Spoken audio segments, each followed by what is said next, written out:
ठीक है, चारों में यही देखना है कि कौन सी वाली एसिडिक स्ट्रेंथ ज्यादा है। तो यहाँ पर मुझे दिखा, यहाँ पर कोई भी ग्रुप नहीं है, इसका मतलब मुझे पता है कि ए की एसिडिक स्ट्रेंथ ज्यादा होगी एज कंपेयर टू सी। पहले तो ये समझ लो, ए की एसिडिक स्ट्रेंथ ज्यादा होगी सी से, ये बात समझ में आती है। ठीक है, कार्बोक्सिलिक एसिड तो फिनॉल से ज्यादा ही होगा ना। देखो कार्बोक्सिलिक एसिड के एसिड डबल बॉन्ड हो नेगेटिव, और ये इक्वल रेजोनेटिंग स्ट्रक्चर्स मिलेंगे, याद है मैंने बताया था कि आर सी डबल बॉन्ड हो, ओ एच दे रखा है, कार्बोक्सिलिक एसिड दे रखा है और फिनॉल दे रखा है, और फिनॉल पे आप कुछ भी लगा दो तो कार्बोक्सिलिक एसिड की एसिडिक स्ट्रेंथ ज्यादा ही आएगी। तो इसकी सबसे ज्यादा आएगी पी वाले की, है ना, क्योंकि इक्वल रेजोनेटिंग कार्बोक्सिलिक एसिड है भैया, जिसके नाम में ही एसिड आ रहा है उसको तो क्या ही करोगे। तो ये कार्बोक्सिलिक एसिड है, तो सबसे ज्यादा इसकी आएगी बी वाले, फिर आएगी ए वाले की, फिर आएगी सी वाले की, और सबसे लास्ट में आएगी डी वाले। क्यों? क्योंकि वो sp हाइब्रिडाइज्ड कार्बन से जुड़ा हुआ है, कार्बन से जुड़ा हुआ है, ऑक्सीजन से जुड़े हुए हैं वो लोग, बाकी सब ऑक्सीजन से जुड़े हुए हैं, तो इस हिसाब से हमने चेक कर लिया। तो अगर 1 मोल अगर आपने बेस यूज किया ना, तो सबसे पहले बी वाली एसिडिक हाइड्रोजन डालेंगे, मतलब कौन सा जाएगा कि बी वाला हाइड्रोजन जाएगा, B hydrogen is remove, B hydrogen is remove. बस इतना ही करना है, कुछ नहीं करना है। इस पूरे एग्जांपल में से, इस पूरे एग्जांपल में से यहाँ से इस H को हटा देना और यही प्रोडक्ट बना देना, पूरा प्रोडक्ट यही बनेगा। सिर्फ एक H को हटा के, सिर्फ एक H को हटा के काम हो जाएगा, ठीक है कि नहीं। बात करें NaNH2 2 मोल दे रखा होगा, 2 मोल में दोनों हट जाएंगे, A और C हट जाएगा, तो B और C हट जाएगा, मतलब B and A is remove. इन दोनों हाइड्रोजन को हटा के काम कर देना, मतलब इस हाइड्रोजन को हटा देना, इस हाइड्रोजन को हटा देना, नेगेटिव बना देना, और आपका आंसर आ जाएगा। ठीक है, 3 मोल के लिए कौन सा हट जाएगा, ये वाला हाइड्रोजन भी हट जाएगा, तो B A and C hydrogen are remove.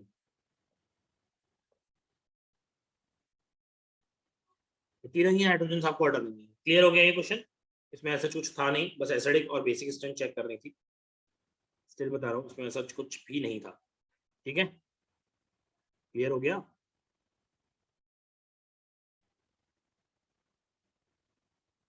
Clear हो गया ये क्वेश्चन? ठीक है, देखिए मैं आपको, वैसे तो मैंने 25 दे दिए थे ऑलरेडी HCl, चाहो तो एक क्वेश्चन और लिख लो, जैसे पुराना वाला क्वेश्चन ही है, एग्जांपल नंबर 26।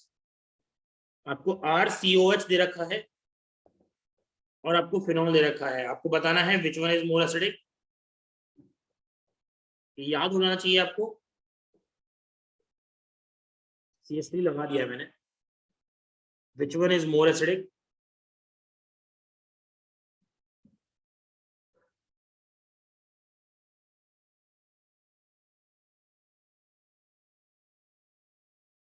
बताओ भाई, जल्दी जल्दी बताओ यार, स्टिल बोल रहा हूँ, माइक ऑन कर सकते हो। विच वन इज मोर एसिडिक, कौन सा वाला ज्यादा एसिडिक होगा?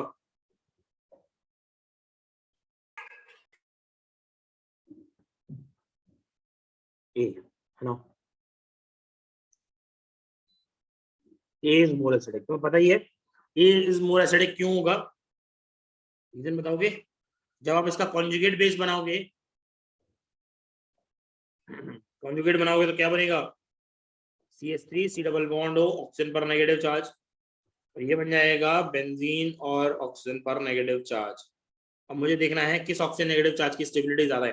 तो इसमें दो इक्वल रेजोनेटिंग स्ट्रक्चर्स मिलेंगे, और जबकि इक्वल रेजोनेटिंग स्ट्रक्चर्स ज्यादा अच्छे होते हैं एज कंपेयर टू यहाँ पे अनइक्वल रेजोनेटिंग स्ट्रक्चर्स मिलेंगे। क्लियर है? अरे पॉइंट क्लियर है ना? इक्वल और अनइक्वल रेजोनेटिंग स्ट्रक्चर्स मिलेंगे, पॉइंट क्लियर होना चाहिए। चलिए नेक्स्ट बात करते हैं बेसिक स्ट्रेंथ की। अब स्टार्ट करते हैं बेसिक स्ट्रेंथ।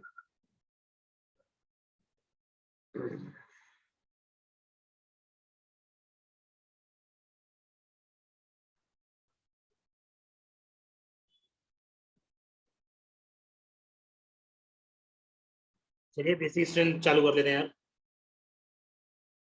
एसिडिक स्ट्रेंथ का पार्ट कंप्लीट हो गया। ध्यान रखिएगा, ये आपको कुछ एग्जांपल्स याद रखने पड़ेंगे तभी काम चलेगा। नेक्स्ट है बेसिक स्ट्रेंथ।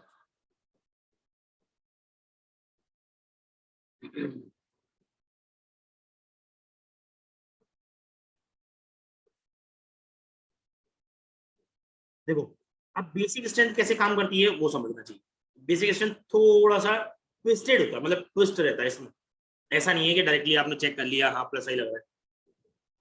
बेसिक में सुनना मेरी बात, बेसिक में दो तरीके के कंपाउंड्स होंगे ज्यादातर। एक तो होंगे नाइट्रोजन कंटेनिंग कंपाउंड, नाइट्रोजन होगा, उन पे लोन पेयर होगा और उसकी बेसिसिटी बतानी होगी आपको।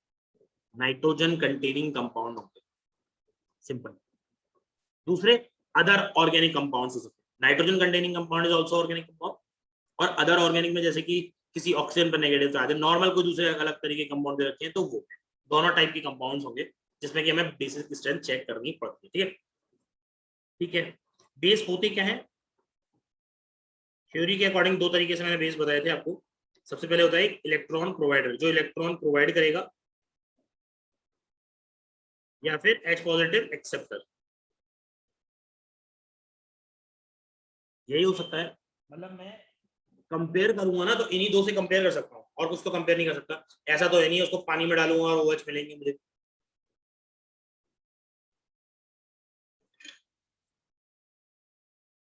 तो मुझे लगेगा कि कंपेयर करना है तो मैं इन्हीं दो के थ्रू कंपेयर करना स्टार्ट कर दूंगा। ठीक है, कौन जल्दी इलेक्ट्रॉन दे सकता है। मैं एक थॉटफुल प्रोसेस होगा, बस थॉटफुल प्रोसेस, और कुछ नहीं है। कौन जल्दी इलेक्ट्रॉन दे सकता है या फिर H पॉजिटिव एक्सेप्ट कर सकता है, जिसमें कि पहला वाला सबसे ज्यादा अच्छा है। कौन जल्दी इलेक्ट्रॉन दे सकता है, इलेक्ट्रॉन प्रोवाइडर या डोनर, दोनों लिख सकते हो।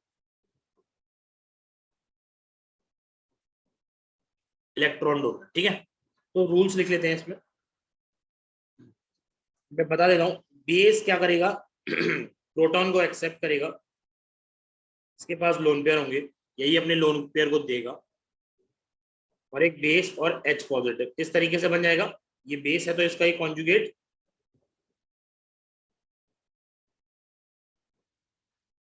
एसिड होगा। मतलब तीसरा तरीका आ गया कि कॉन्जुगेट एसिड की स्टेबिलिटी, स्टेबिलिटी पे कैसा चार्ज है, पॉजिटिव चार्ज है, तो पॉजिटिव चार्ज की स्टेबिलिटी कैसे कंपेयर कर सकते हैं वो पे याद रखना। ठीक है, चलिए रूल्स लिख लेते हैं। बेसिक स्ट्रेंथ को कंपेयर करने के लिए रूल्स।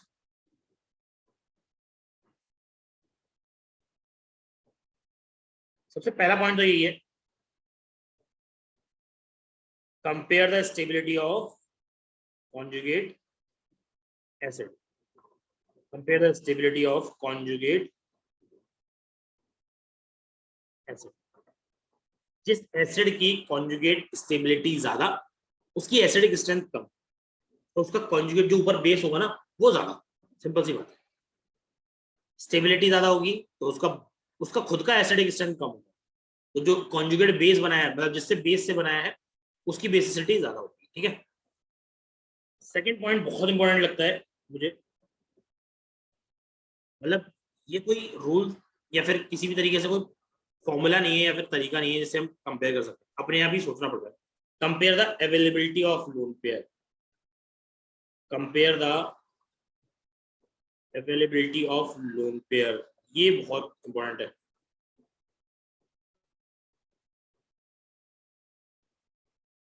लोन पेयर कितना ज्यादा अवेलेबल है, एक ही काफी है। लोन पेयर कितना अवेलेबल है, ये उसका अवेलेबिलिटी बताता है, समझ रहे हो। लोन पेयर कितना अवेलेबल हो सकता है वहां पर, तो उसके देने की टेंडेंसी उतनी ही ज्यादा बन जाएगी। ठीक है, ये पॉइंट क्लियर है, इसको ढंग से समझेंगे आगे, क्वेश्चंस के थ्रू ही लगा सकते हैं इसको। ऐसा नहीं है डायरेक्टली रट्टा मार लेंगे, अवेलेबिलिटी ऑफ लोन पेयर ज्यादा होगी तो ज्यादा हो गया। ठीक है, तीसरा देखो, basic strength is directly proportional to stability of conjugate base, बताया मैंने, sorry stability of conjugate acid, इसमें चार्ज कैसा होगा पॉजिटिव का, is also directly proportional to plus I effect plus M effect plus H effect, inversely proportional to minus I minus H, minus H कुछ नहीं होता है इसमें, तो ये हमें लगाना है। Directly proportional to P, directly proportional to K B value, inversely proportional to P K B value. आपसे ये भी पूछ सकता है के और पी के बी वैल्यू के आप लगा दीजिए। ठीक है, तो ये भी कर सकते हो आप। Inversely proportional to electronegativity of atom if same period, in a period लिख रहा हूँ। ग्रुप में याद है, ग्रुप में हमें कौन सा फैक्टर डोमिनेटिंग करता है, साइज का फैक्टर डोमिनेटिंग करता है। इलेक्ट्रोनेगेटिविटी का फैक्टर कहाँ डोमिनेट करेगा, पीरियड में डोमिनेट करेगा। इलेक्ट्रोनेगेटिविटी किसी की ज्यादा होगी, जिस एटम पर नेगेटिव चार्ज है, जैसे मेरे ऊपर नेगेटिव चार्ज है, मेरी इलेक्ट्रोनेगेटिविटी ज्यादा है, तो मैं जल्दी नहीं दूंगा, मेरी स्टेबिलिटी ज्यादा होगी, ऐसे सोचना है। सही है। इलेक्ट्रोनेगेटिविटी के हिसाब से हमें एक और चीज निकल के आती है, जैसे परसेंटेज ऑफ एस कैरेक्टर, किसी में परसेंटेज ऑफ एस कैरेक्टर ज्यादा है तो उसकी इलेक्ट्रोनेगेटिविटी भी ज्यादा होगी। ये हाइब्रिडाइजेशन के थ्रू है। यहाँ कहीं ना कहीं हाइब्रिडाइजेशन का कॉन्सेप्ट हमें यूज करना पड़ जाता है। ठीक है, ये पॉइंट क्लियर है? पहले ये बताओ, ये पॉइंट क्लियर है सबको?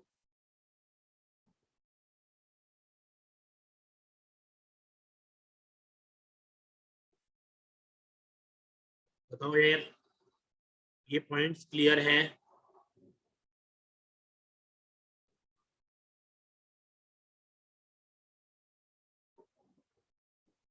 ठीक है ना, वेरी गुड। एक और पॉइंट बता रहा हूँ इसमें, देखो ये 3 पॉइंट के साथ साथ एक चौथा पॉइंट और, बेसिक स्ट्रेंथ का ऑर्डर और देख लेते हैं। -m -i का इफेक्ट एक और बार, अरे बेटा वो आगे आएगा जब लगाऊंगा तब। ठीक है, एक और ये ऑर्डर याद रखना, ये ऑर्डर है, मतलब एलिफेटिक एमीन सबसे ज्यादा बेसिक होती है। Aliphatic amines is more basic than aromatic amine, is more basic than amines। ये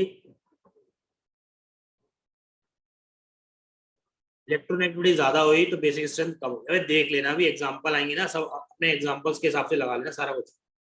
greater than amide, amide amide amide amide कैसे? मान लीजिए RnH2 है, RnH2 है, ये देखो एलिफेटिक है, एलिफेटिक का मतलब है कहीं भी नाइट्रोजन कॉन्जुगेशन में पार्टिसिपेट नहीं करता है। ठीक है, एरोमेटिक का मतलब क्या है? बेंजीन रिंग बना दी है आपने और आपने NH2 बना दिया, तो नाइट्रोजन का लोन पेयर है वो कॉन्जुगेशन में पार्टिसिपेट कर रहा है। नाइट्रोजन का जो लोन पेयर है वो कॉन्जुगेशन में पार्टिसिपेट कर रहा है, तो उसकी उसकी बेसिक स्ट्रेंथ कम हो जाएगी। देखो मैं और चीजें बता रहा हूँ यहाँ पर, वो सही से समझना। ये नाइट्रोजन का लोन पेयर कॉन्जुगेशन में जाएगा तो इसके पास अवेलेबिलिटी, नाइट्रोजन के पास लोन पेयर की अवेलेबिलिटी क्या हो रही है? कम हो रही है कि नहीं? पूछ लो। नाइट्रोजन की अवेलेबिलिटी, नाइट्रोजन के पास लोन पेयर कम अवेलेबल है, तो अवेलेबिलिटी कम, लेकिन ओवरऑल इलेक्ट्रॉन डेंसिटी कहाँ ज्यादा रहेगी? रहेगी तो नाइट्रोजन पर ही ना। रेजोनेंस हाइब्रिड में, पूरे हाइब्रिड में इलेक्ट्रॉन डेंसिटी कहाँ ज्यादा रहेगी? नाइट्रोजन पे ही रहेगी ना। ठीक है, दूसरा लास्ट है आपका एमाइड। एमाइड क्या है? RC double bond O NH2। अब यहाँ पर देख लो भैया, यहाँ पर भी ये लोन पेयर कॉन्जुगेशन में पार्टिसिपेट करेगा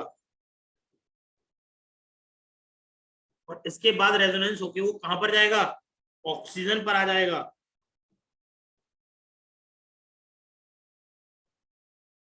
ऑक्सीजन पर आ जाएगा, नाइट्रोजन में पॉजिटिव, ऑक्सीजन। सही है कि नहीं?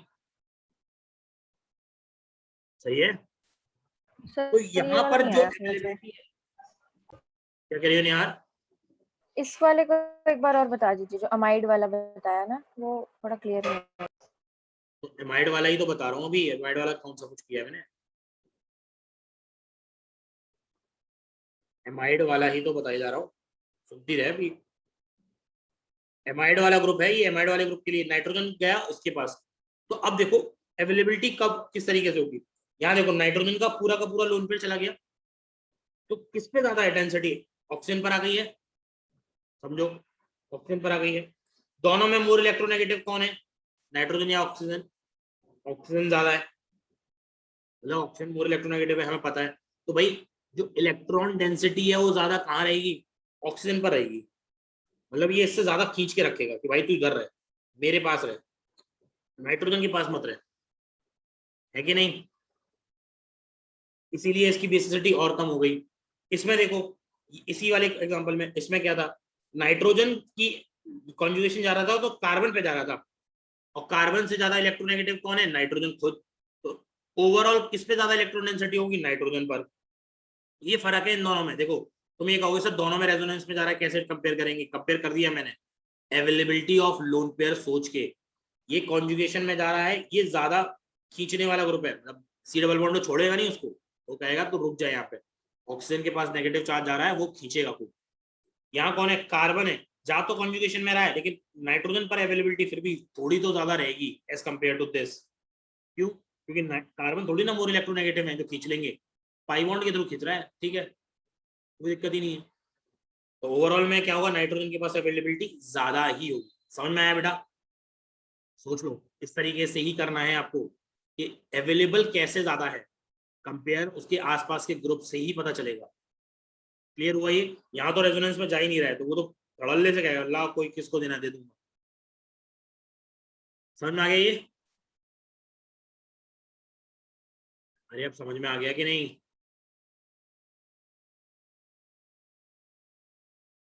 पूछने के लिए हाँ ना कुछ बोल रही थी, आप बताओ समझ में आ गया? अरे वंश, तुम माइक ऑन करके बताओ ना यार कि कौन सा किस चीज को पूछना चाह रहे हो। सीधा सीधा पॉइंट याद रख सकते हो वैसे तो। फिर एरोमेटिक में नाइट्रोजन कॉन्जुगेशन देखो, मैं और बताता हूँ, चलो इसमें और चीजें ऐड करता हूँ।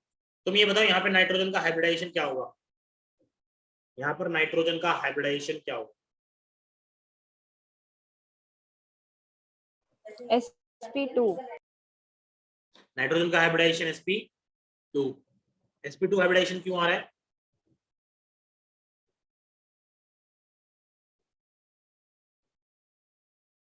नाइट्रोजन का हाइब्रिडाइजेशन sp2 क्यों? अरे वो ही नहीं यार, तो क्या पता है, जब तक है नहीं, मतलब नाइट्रोजन का हाइब्रिडाइजेशन बता दिया लेकिन पता नहीं वो क्यों आ रहा है। दो हाइड्रोजन की बॉन्ड एक विद कार्बन, और जो लोन पेयर है वो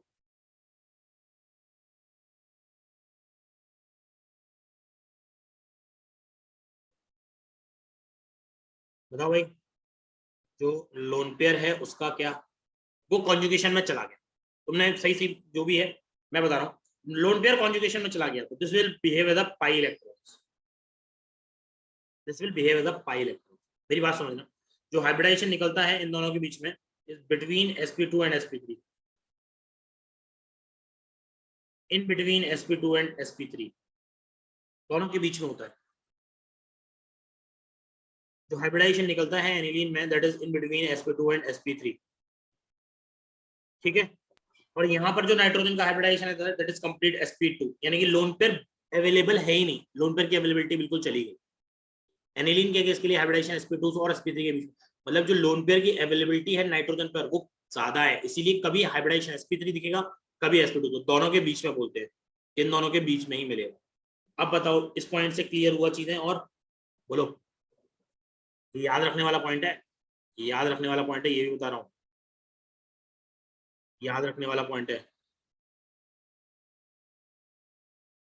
ठीक है, कि कितना हाइब्रिडाइजेशन किसका, किस तरीके से हाइब्रिडाइजेशन निकल रहा है। देखो पॉइंट्स, पॉइंट्स खत्म हो गए, मैं ये भी बता दूं तुम्हें कि पॉइंट्स कंप्लीट हो गए, इतने में ही पॉइंट्स कंप्लीट हो गए। तो आपको ये पॉइंट एक और बार देख लीजिए कि आप अवेलेबिलिटी ऑफ लोन पेयर को थोड़ा सा कंपेयर कर पाएंगे कि नहीं। काफी सारी चीजें बताऊंगा, ये भी स्टिल बोल रहा हूँ, बट फिर भी अवेलेबिलिटी थोड़ी सी कंपेयर करनी आ जानी चाहिए। क्वेश्चंस करते हैं, क्वेश्चंस पे लिखिए भैया, कंपेयर द बेसिक सिस्टम, सीधा क्वेश्चंस पे आ गए भाई।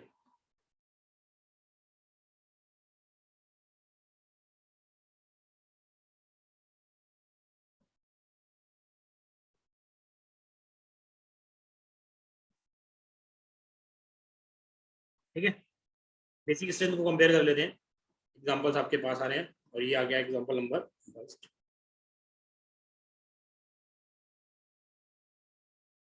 देखना स्टार्ट कर दीजिए बेटा फिर से।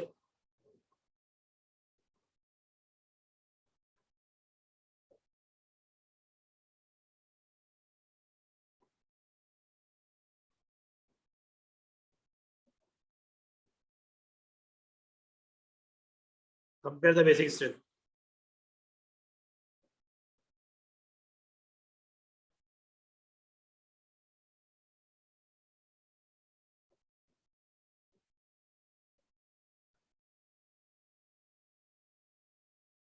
आप डिक्रीजिंग ऑर्डर में बताते सुन सकते हैं, डिक्रीजिंग ऑर्डर में आपको लिखना है, कोई दिक्कत ही नहीं है।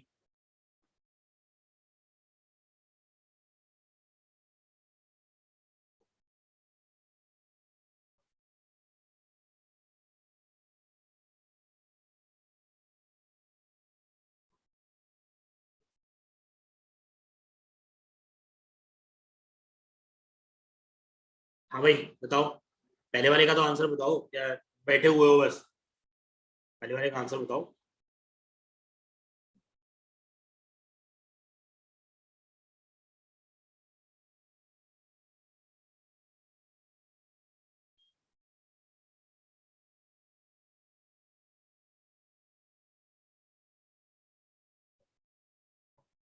पहले वाले का आंसर आया ए बी सी डी, ठीक है। बेसिक स्ट्रेंथ, चारू का आंसर आ गया है सही, यहाँ तुम्हारा आंसर गलत है।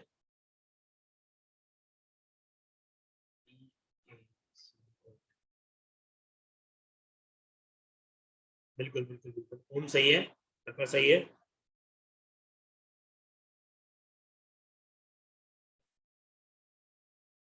अभी ना मतलब ताजा ताजा बताया है, इसलिए एकदम खून गर्म है, इसीलिए आंसर सही आ गया। यही आंसर अगर जस्ट 15 मिनट बाद पूछूंगा ना, पहले वाले क्वेश्चन का आंसर गलत बता दूंगी। और जी कितना लल्लू क्वेश्चन है, कितना लल्लू क्वेश्चन है।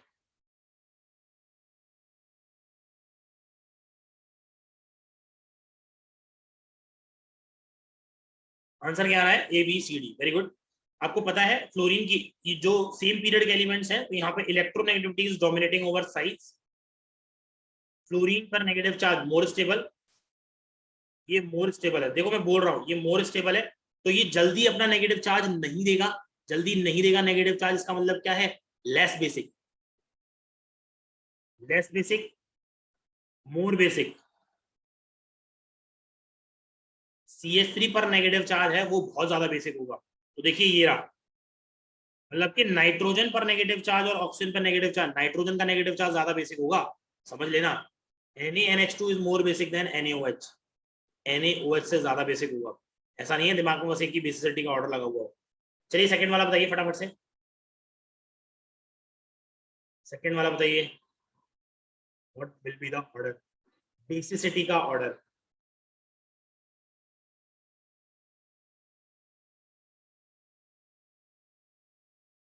यहाँ पे कौन सा फैक्टर डोमिनेट करेगा वंश, यहाँ पे कौन सा फैक्टर डोमिनेट कराया आपने, बिल्कुल सेकेंड वाले एग्जांपल में size is dominating over electronegativity. जैसे ही थर्ड पीरियड का एलिमेंट आ जाए, थर्ड पीरियड का एलिमेंट आ जाए, साइज डोमिनेट करता है। इतना लिखने की जरूरत नहीं रहता, ABCD करके लिख सकते हो, ABCD ABCD लिखना चाहिए हमेशा, तो ऑर्डर आ जाएगा ये मोस्ट बेसिक हो गया इस केस में, और ये लीस्ट बेसिक हो गया। मैंने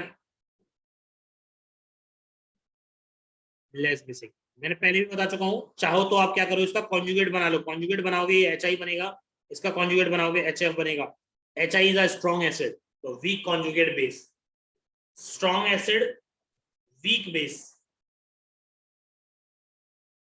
वीक बेसिक, ऐसे लिख सकता हूँ, वीक बेसिक स्ट्रॉन्ग एसिड, उसका कॉन्जुगेट बनेगा, कॉन्जुगेट से कोई मतलब नहीं, बेस बनेगा ना, दैट इज वीक बेस, काम खत्म। Strong acid weak base.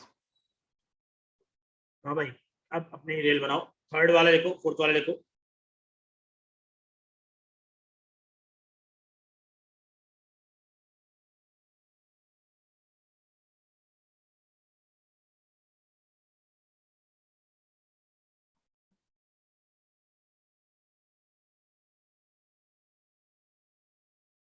बता दिया, थर्ड वाले का आंसर आ रहा है बी इज ग्रेटर देन ए। ये कैसा है, एरोमेटिक है, और वो कैसा है, एलिफेटिक है।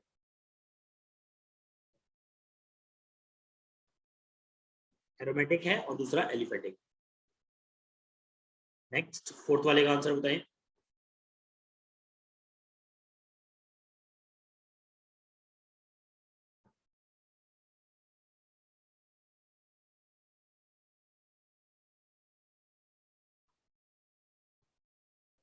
एटलीस्ट लिख दिया करें, थोड़ा सा नंबर लिख दिया करें कि कौन से क्वेश्चन का नंबर है ये।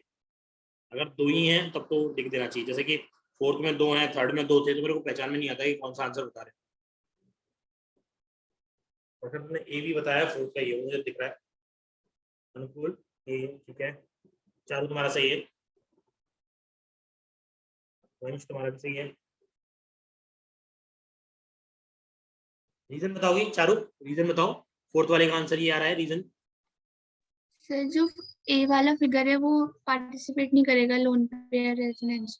तब ये कैसा है आपका, लोकलाइज्ड है, वेरी गुड। और ये वाला लोन पेयर रेजोनेंस में पार्टिसिपेट करेगा ना? Yes sir. हाँ, तो यानी कि वो डिलोकलाइजेशन में चला गया, यानी कि मोर अवेलेबल है पहले वाले में। वेरी गुड, बहुत अच्छी बात है ये। ऐसे आंसर सुन के ना बहुत मतलब खुशी हो जाती है कि हाँ चलो कुछ तो पढ़ा है बच्चे ने।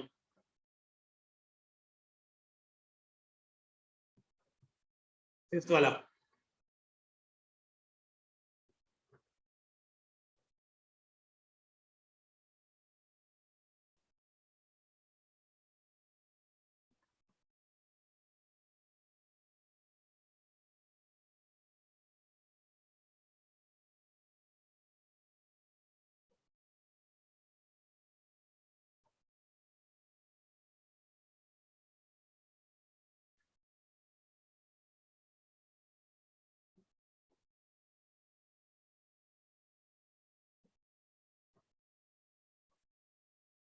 भाई फिफ्थ वाले में बी इज ग्रेटर देन ए गलत है। तुम्हारा आंसर बता रहे यार।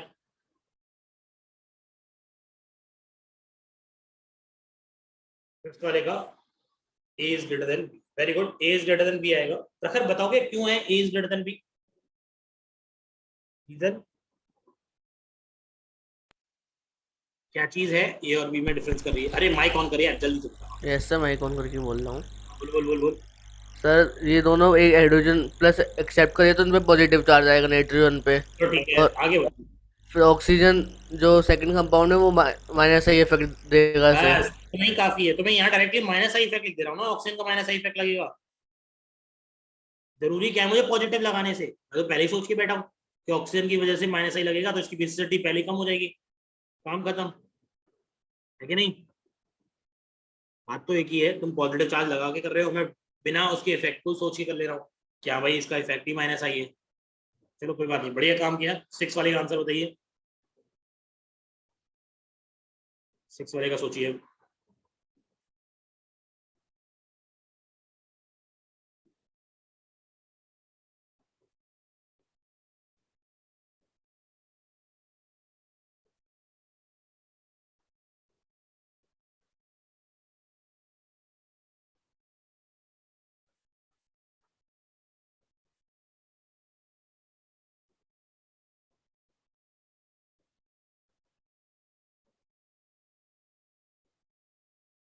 सिक्स वाले में सबसे ज्यादा बेसिसिटी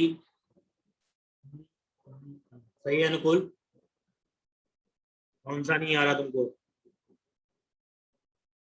बोला पहली सर क्लास आई, सिक्स्थ दूसरी वाला, दूसरी क्लास आई, कौन सा वाला नहीं आया है? सिक्स्थ वाला ही।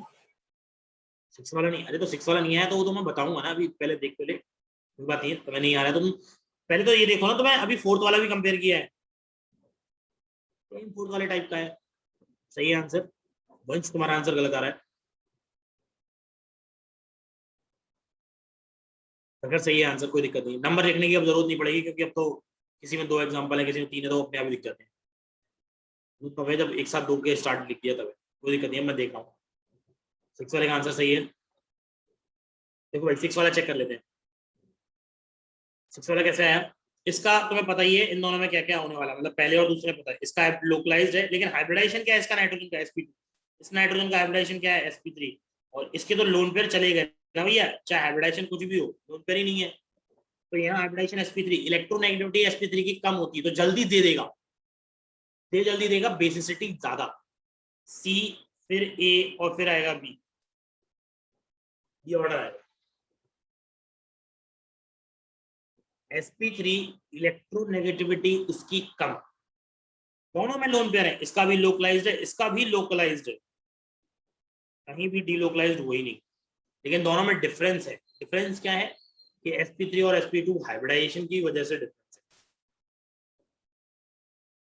क्लियर है?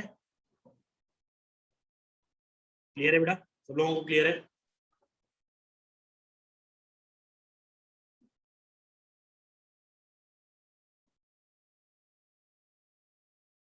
अरे क्लियर है भाई, क्लियर है ना?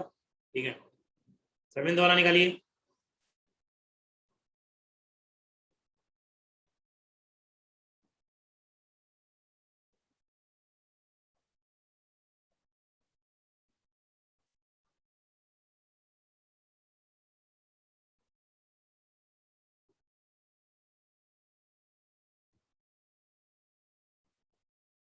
7th वाला निकालिए। हाँ ठीक है, चारू ने बता दिया, सही है। अनुकूल ने बताया है गलत आंसर है अनुकूल का।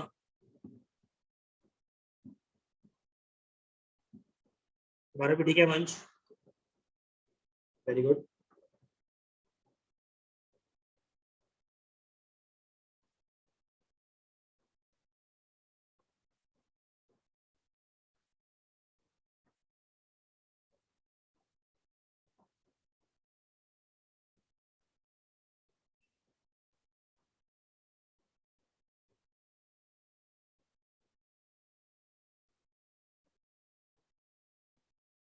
सेवेंथ वाले का, अरे वाह, अरे चारू ने दूसरा तीसरा आंसर भी निकाल के बैठे, वेरी गुड। देखिए 7th वाले का आंसर आ रहा है कौन सा बेटा, B is greater than A. sp, ये देखो कार्बन पर नेगेटिव चार्ज है, ऑक्सीजन पर नेगेटिव चार्ज है, इलेक्ट्रोनेगेटिविटी का फैक्टर बहुत बड़ा डोमिनेटिंग है, बिना रेजोनेंस के भी काम कर जाता है, रेजोनेंस के बिना भी काम कर जाता है। तो दिख रहा है तुम्हें कि कार्बन है, कार्बन की इलेक्ट्रोनेगेटिव CH2 नेगेटिव है, CH2 नेगेटिव है और जल्दी दे देगा क्योंकि इलेक्ट्रोनेगेटिविटी का फैक्टर है, ठीक है। ऑक्सीजन मोर इलेक्ट्रोनेगेटिव है, मोर इलेक्ट्रोनेगेटिव नेगेटिव चार्ज ज्यादा स्टेबल, तो काम खत्म हो गया। क्वेश्चन नंबर 8 वाले में आंसर क्या जाएगा, सेम केस है, इलेक्ट्रोनेगेटिविटी के ऑर्डर से निकाल सकते हो आप, इलेक्ट्रोनेगेटिविटी के ऑर्डर से निकाल सकते हो।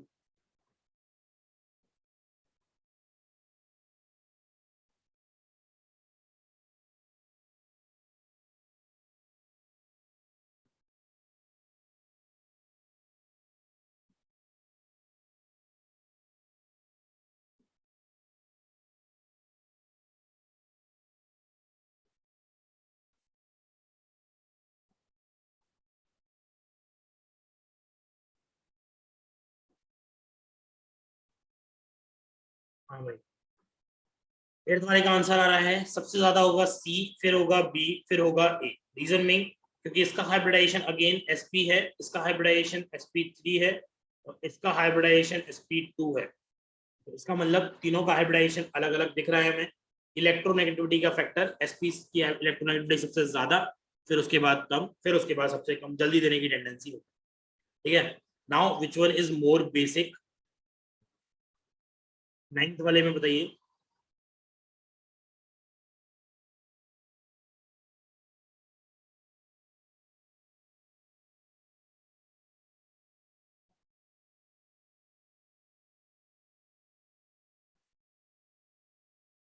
नाइन्थ वाले में बताइए फटाफट से बेटा।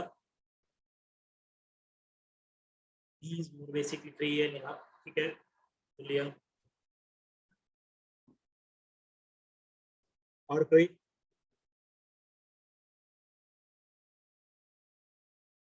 ठीक है फैजान, और कोई,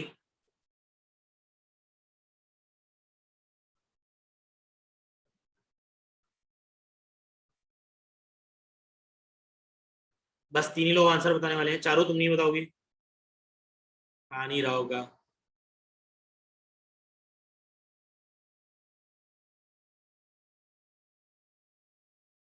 चारों आ नहीं रहा है, नहीं आ रहा, वेरी गुड, नहीं आ रहा है।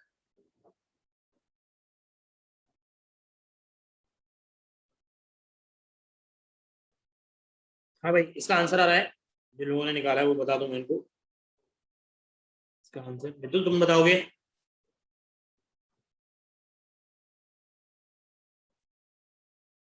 बी इज ग्रेटर देन ए, अनुकूल का आया है A is greater than B. अनुकूल तुम बताओ कि ये आंसर कैसे आया आपको।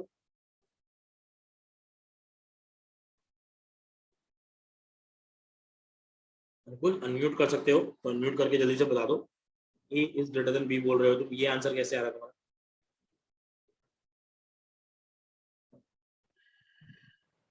सर मैंने गलती से माइनस आई इफेक्ट लगा दिया दूसरे वाले में, फिर देखा दोनों ही नाइट्रोजन है तो फिर मतलब दोबारा बोलो, आराम से बोलो यार, तुम गलती से माइनस आई इफेक्ट लगा दिया तो। अच्छा दूसरे वाले में फिर मैं देखा था दोनों ही नाइट्रोजन है, फिर तो नहीं लगाएगा माइनस आई शायद। अच्छा दोनों नाइट्रोजन है तो नहीं लगाएगा, तो एक दूसरे पे तो फिर इक्वली लगाएंगे ना वो, मतलब फिर कोई इफेक्टिव तो रहेगा नहीं। एक दूसरे पे इक्वल ही लगाएंगे, ठीक है, लेकिन लगाएंगे तो सही ना। सर फिर लगाएंगे, मतलब मुझे तो लगा सर फिर दोनों में अगर इक्वल लगा रहे हैं तो शायद नो इफेक्ट, मतलब नेट कुछ नहीं होगा। नेट, अरे किसी पे नेट का क्या करना है तुम। देखो यार, किसकी बेसिसिटी ज्यादा होगी, ए की बेसिसिटी ज्यादा होगी बी पे। तुमने माइनस आई इफेक्ट बिल्कुल सही सोचा। देखना, मैं इस नाइट्रोजन पे चेक कर रहा हूँ, इस नाइट्रोजन पे चेक कर रहा हूँ, इन नाइट्रोजन पे चेक कर रहा हूँ। तो इस नाइट्रोजन की वजह से कहीं ना कहीं कुछ माइनस आई इफेक्ट लगेगा तो सही, क्योंकि ये माइनस आई इफेक्टिंग ग्रुप है। कुछ ना थोड़ा बहुत तो कम करेगा ही करेगा, खींचेगा ही। दोनों की इलेक्ट्रोनेगेटिविटी सही बात है, सेम है, लेकिन थोड़ा नाइट्रोजन भी है तो नाइट्रोजन कार्बन से तो खींचेगा, इन कार्बन से तो खींचेगा ही, और ये कार्बन खींचेंगे तो ये कहीं ना कहीं खींचेंगे ही ओवरऑल। इसका माइनस आई इफेक्ट लगेगा, उसका माइनस आई इफेक्ट लगेगा, यहाँ पर कोई इफेक्ट लगाने वाला ऐसा कुछ है नहीं,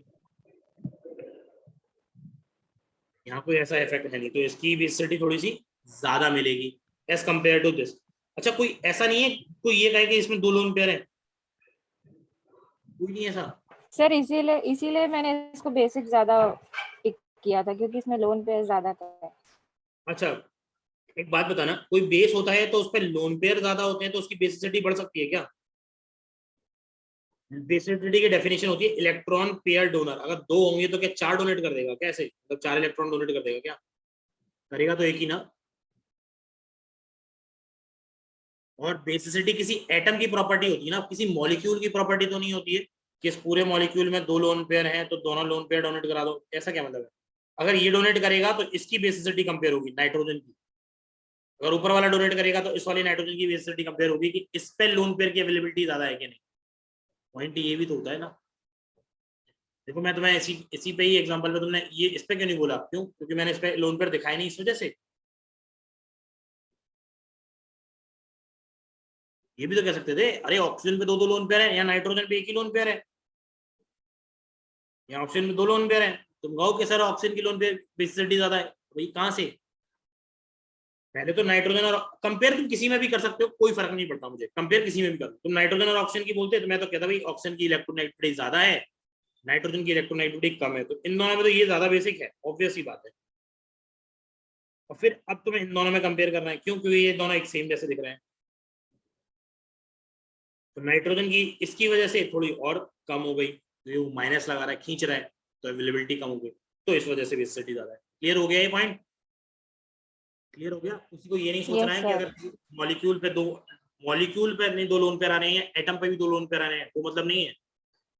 नेगेटिव चार्ज से मतलब हो सकता है किसी मॉलिक्यूल पर इलेक्ट्रॉन डेंसिटी बढ़ रही है, ये बात समझ में आती है? इलेक्ट्रॉन डेंसिटी बढ़ रही है तो ज्यादा होगा ही होगा। देखो कैसे, मैं इस पे और एग्जांपल करा दूंगा, चलो कराता हूँ, करा दूंगा कब।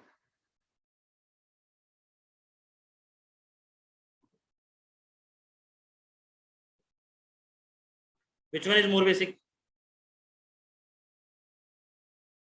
अरे यार क्या हो रहा है ये? Which one is more basic?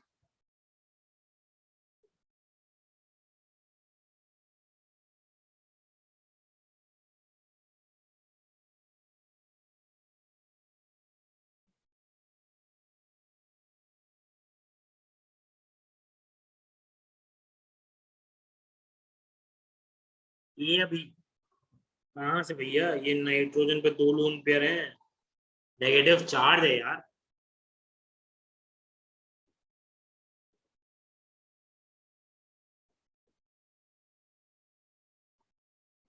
Which one is more basic? NH2 negative है भाई।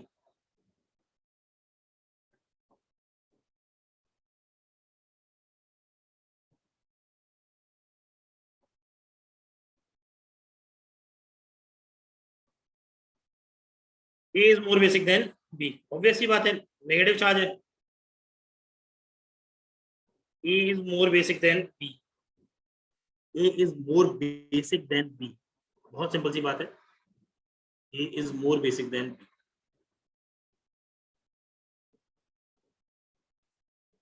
इलेवेंथ वाले में भी क्या हो जाएगा? A is more basic than B. 12th वाले में भी क्या हो जाएगा? A is more basic than B, क्योंकि नाइट्रोजन है।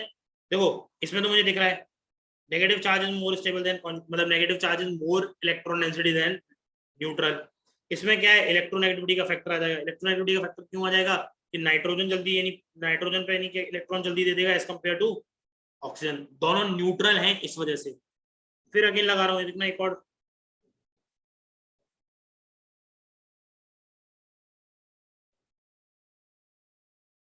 देखो मैं इस तरीके से ना लिख के ना इसको ऐसे लिख रहा हूँ,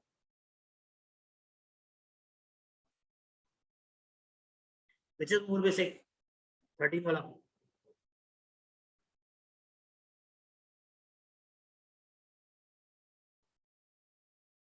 वाले में विच इज मोर बेसिक 14 वाला वर्क हो जाएगा, खुद से करके देख लेना। सही है,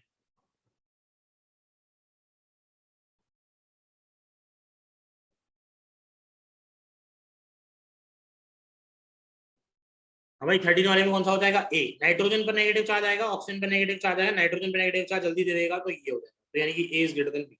तो ये चारों हो गए, इस चारों को कंपेयर करके आप इसको कंपेयर कर लेना, ठीक है।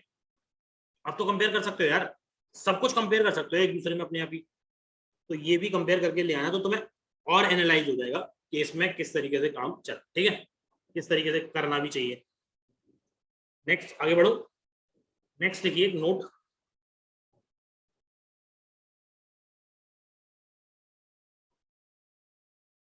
एक और एग्जांपल ही है बेटा, अभी बेसिसिटी चली रही है।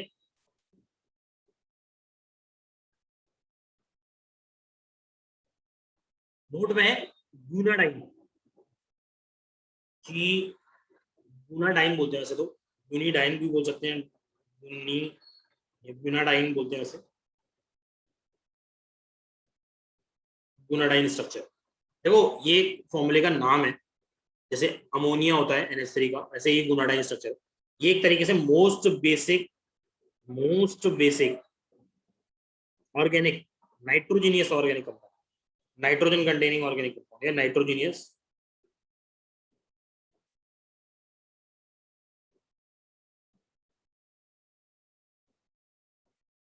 Organic compound.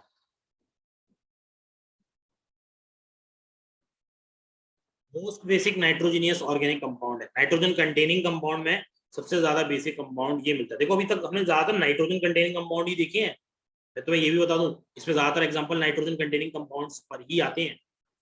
अब ये कैसे है मोस्ट बेसिक का स्ट्रक्चर क्या है पहले तो वो देख लो। यूनाडाइन का स्ट्रक्चर होता है carbon double bond NH2 lone pair NH2 lone pair, ये है इसका स्ट्रक्चर, यूनाडाइन का स्ट्रक्चर, ठीक है। मोस्ट बेसिक है, ठीक है। आपको वैसे तो अभी दे रखे हैं मोस्ट बेसिक, पूरा कंपाउंड ही है, कंपाउंड मोस्ट बेसिक कंपाउंड है, वो मैं कैसे बता दूंगा। मैं आपको और भी चीज बताता हूँ, जैसे ये इसको मान लीजिए ए नाइट्रोजन कंटेनिंग, ये बी और ये है आपका सी। क्या आप मुझे इतना बताएंगे ए बी सी में कौन सा सबसे ज्यादा नाइट्रोजन बेसिक है? क्योंकि मैं चाहता हूं कि इस पर आके हाइड्रोजन पर अटैक करा दूं, H पॉजिटिव पर अटैक कराऊंगा तो किस पर अटैक होगा ये बताओ। अगर मैं H पॉजिटिव का अटैक कराऊंगा तो किस पर अटैक करेगा, कौन से नाइट्रोजन पर करेगा? वो कंपाउंड मोस्ट बेसिक है, लेकिन ये कैसे बनेगा वो बता रहा हूँ, तो बताओ। इन तीनों नाइट्रोजन में से बी और सी बराबर है, लोगों ने बता दिया भाई बी और सी तो बराबर है सर, ठीक है, बी और सी तो बराबर है, लेकिन H पॉजिटिव जाके किस पर अटैक करेगा, बी या सी में से किसी एक पर, प्रकार बी या सी में से किसी एक पर, सी पर। यही तो मैं पूछना चाह रहा हूँ, किसकी बेसिसिटी ज्यादा होगी तीनों में, ए बी सी में तीनों में किसकी बेसिसिटी ज्यादा होगी? सोचो, एक बात सोचो, क्या इसके लोन पेयर कॉन्जुगेशन में पार्टिसिपेट नहीं कर रहे हैं? क्या इसके लोन पेयर कॉन्जुगेशन में पार्टिसिपेट नहीं कर रहे हैं? क्या इसके लोन पेयर कॉन्जुगेशन में पार्टिसिपेट कर रहे हैं?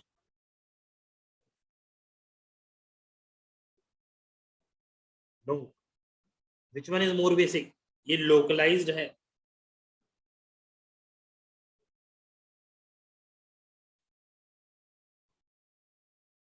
कहां पर आके नहीं अटैक करेगा H पॉजिटिव, अब आगे दिमाग में कहां पर आके अटैक करेगा, ए पर आके अटैक करेगा। देखो पहले तो मैं बेसिक स्ट्रेंथ का ऑर्डर लिख रहा हूँ, ए सबसे ज्यादा है, बी इक्वल टू सी होगा। ये बेसिक स्ट्रेंथ का ऑर्डर था इन तीनों में। चाहो तो आप खुद से लिख सकते थे। अब मैं H पॉजिटिव का अटैक करा रहा हूँ, मुझे पता चला H पॉजिटिव का अटैक हुआ ए पर। सबसे पहले तो मेरा यही मोटिव था कि मेरे को ये पता करना था कि H पॉजिटिव का अटैक कहाँ से हुआ। अब पूरा मॉलिक्यूल कैसे ज्यादा बेसिक दिखता है वो देखते हैं, मतलब यही है सबसे ज्यादा बेसिक, ऑब्वियस सी बात है, ए ही है सबसे ज्यादा बेसिक। पूरा मॉलिक्यूल से इससे क्या फायदा पड़ा वो भी चेक करते हैं। देखिए जैसे ही H पॉजिटिव ने अटैक किया, मॉलिक्यूल कैसा बनेगा, कार्बन, क्या मैं नीचे बना दूं उसको थोड़ा सा, चलिए यही बना देता हूँ। ये carbon double bond nitrogen NH2, इस पर आ जाएगा पॉजिटिव चार्ज, यहाँ आ जाएगा बेटा NH2 लोन पेयर, यहाँ आ जाएगा NH2 लोन पेयर। देखिए भाई ये है इसका रेजोनेटिंग स्ट्रक्चर 1, इसको कॉन्जुगेशन कराइए इसके साथ, तो ये इसका रेजोनेटिंग स्ट्रक्चर 2 बनता हुआ दिखेगा हमारे पास। साइड में बना लो, ये कार्बन नाइट्रोजन वाला ऊपर NH2 हो गया, ये लोन पेयर आ गया, डबल बॉन्ड, ये नाइट्रोजन ये NH2, इस पर पॉजिटिव चार्ज और ये NH2, ये है भैया रेजोनेटिंग स्ट्रक्चर 2। क्या आप मुझे बता सकते हैं रेजोनेटिंग स्ट्रक्चर 1 और रेजोनेटिंग स्ट्रक्चर में 2 में कोई डिफरेंस दिख रहा है? क्या रेजोनेटिंग स्ट्रक्चर 1 और रेजोनेटिंग स्ट्रक्चर 2 में कोई डिफरेंस दिख रहा है?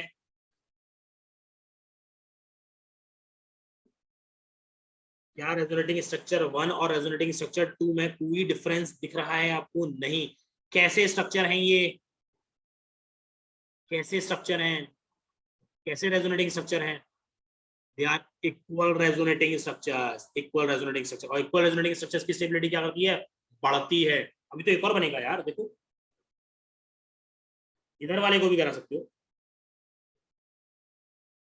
इधर वाले को कराओगे तो कार्बन डबल बॉन्ड NH2 ऊपर कर दिया, कार्बन ऊपर हो जाएगा NH2, यहाँ डबल बॉन्ड, ये नाइट्रोजन पर आ जाएगा पॉजिटिव चार्ज।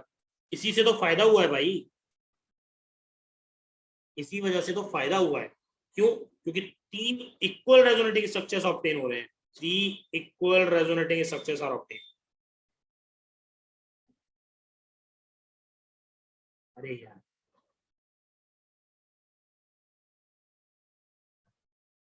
इसी वजह से ये कैसा है, मोस्ट बेसिक।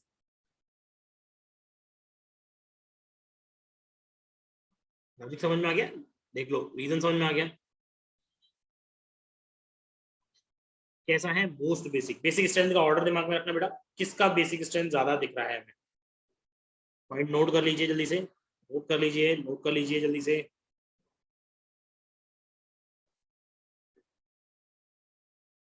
बताइए भाई, नोट कर लिया?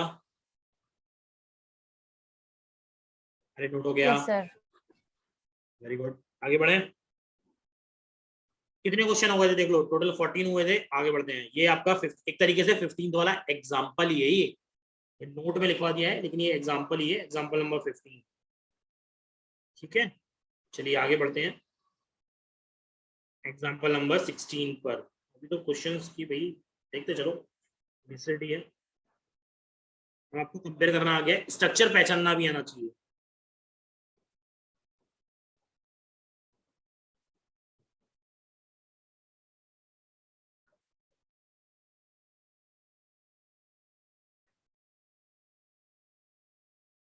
हाँ भाई,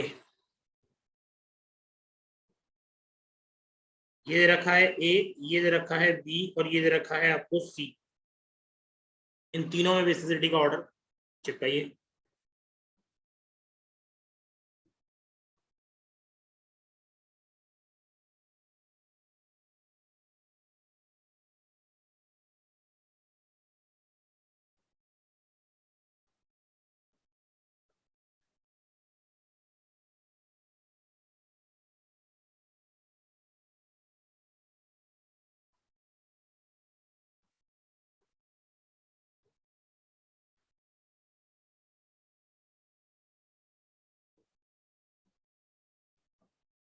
बी का सबसे ज्यादा फिर ए, बिल्कुल बिल्कुल ये आंसर आ जाएगा इसका, क्या बी का सबसे ज्यादा फिर ए इज इक्वल टू सी।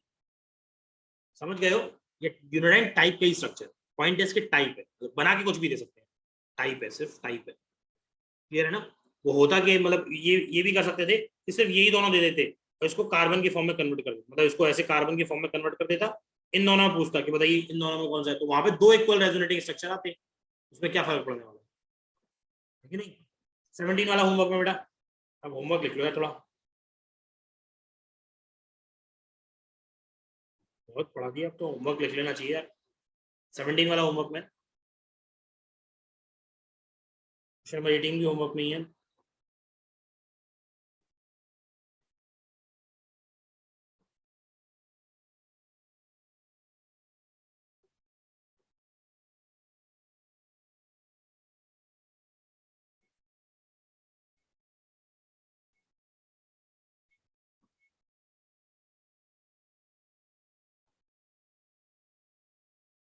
ये ए और ये बी, जहाँ ए और बी दे रखे हैं उनमें आपको बेसिक स्ट्रेंथ का ऑर्डर मतलब निकालना है, ठीक है ना? 17 होमवर्क में ही है।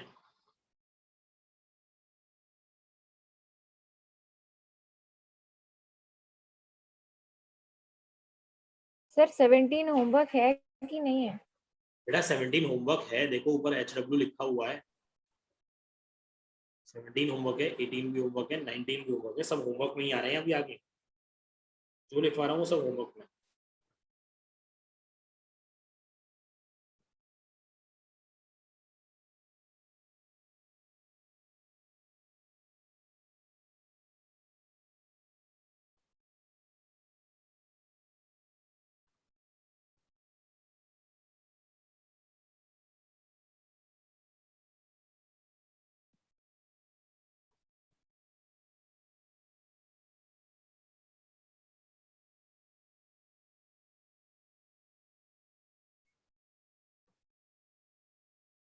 ये मीन्स लेवल का क्वेश्चन है।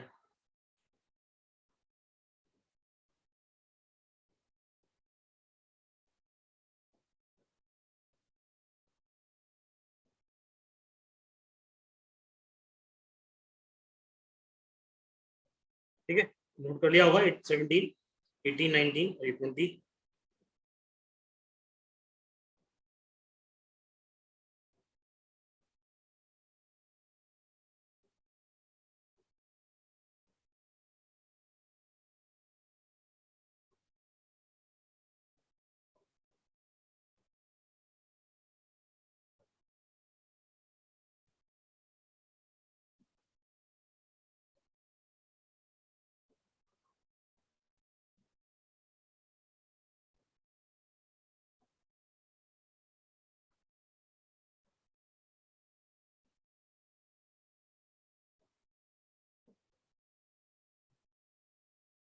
हाँ भाई, ये हो गया आपके पास 20। ये भी आपका नहीं किसमें, होमवर्क में।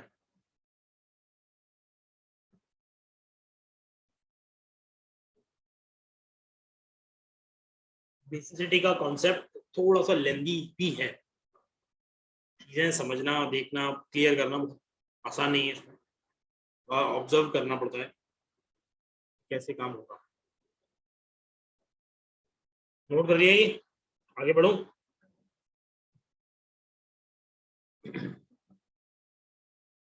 क्वेश्चन नोट कर लिए होंगे भाई, आगे बढ़े। हाँ, देखो नेक्स्ट टॉपिक है फ्लिपिंग ऑफ अमोनिया। मैंने आपको फ्लिपिंग ऑफ अमोनिया एक बार केमिकल बॉन्डिंग में थोड़ा सा हल्की सी झलक सी दिखाई थी एकदम। यहाँ पे मैं बता देता हूँ, बेसिसिटी में ही है वो भी, बेसिसिटी में ही है वो भी, flipping of ammonia, flipping of ammonia.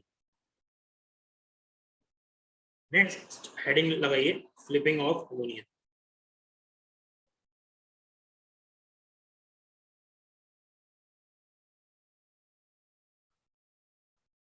Flipping में सिर्फ अमोनिया की करके दिखा रहा हूँ, नाइट्रोजन कंटेनिंग कंपाउंड फ्लिपिंग करते हैं।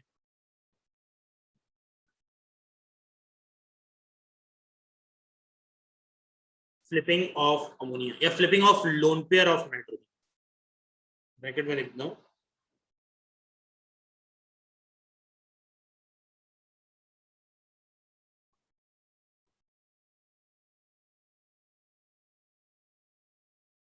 Flipping of lone pair of nitrogen, ठीक है। नाइट्रोजन की लोन पेयर की फ्लिपिंग कैसे हो रही है वो चेक कर लेते हैं। ये नाइट्रोजन है,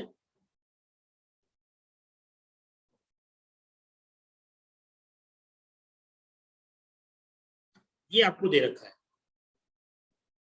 देखिए इसका हाइब्रिडाइजेशन क्या बेटा, इसका हाइब्रिडाइजेशन sp3 है, दिख रहा है।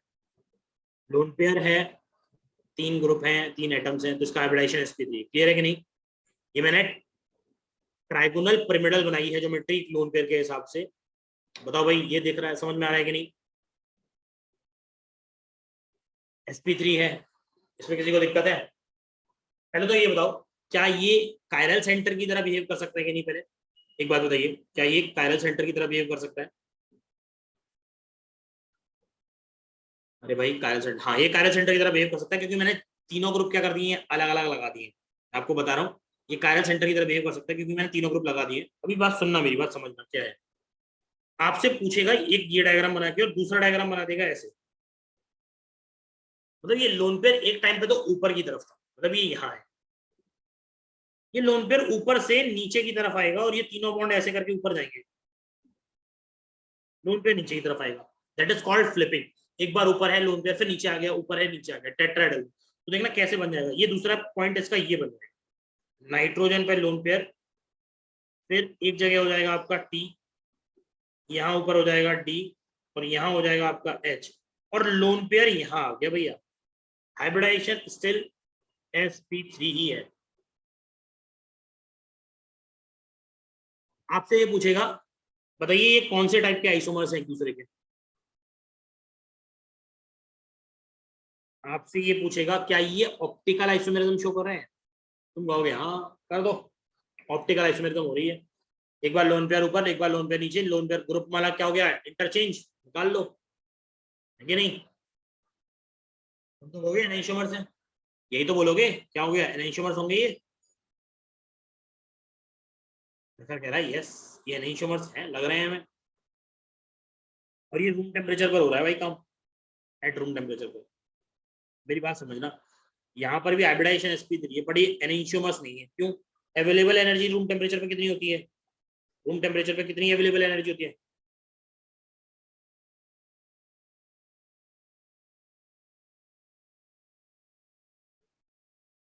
हाँ 80 के करीबन, 80 के करीबन रूम टेम्परेचर पे कितनी अवेलेबल एनर्जी होती है? 80 किलो जूल पर मोल। और फ्लिपिंग कराने के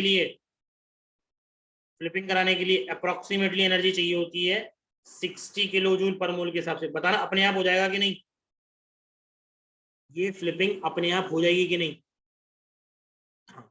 तो भैया एक आइसोमर से दूसरे आइसोमर में खुद से कन्वर्ट हो रहा है, तो क्या वो एनाइसोमर हो सकता है? नहीं, ये एक दूसरे के कन्फॉर्मर्स के टाइप दिखेंगे, ना कि एनाइसोमर्स। यही बताना चाह रहा हूँ। दूसरी बात बताता हूँ, फ्लिपिंग एक अलग नाम इसलिए दिया गया क्योंकि ये कन्फॉर्मर भी नहीं है। कन्फॉर्मर में सिग्मा बॉन्ड के अबाउट रोटेशन होता है, ये फ्लिपिंग हो रही है नाइट्रोजन के लोन पेयर के अबाउट। कन्फॉर्मर में सिग्मा बॉन्ड के अबाउट रोटेशन होता है, ये फ्लिपिंग हो रही है नाइट्रोजन के लोन पेयर को। ऊपर था वो नीचे आ गया, कैसे होगा ये भी देखना। मैं इसको नीचे लिख दे रहा हूँ, बल्कि इस कहानी को नीचे लिख दूंगा।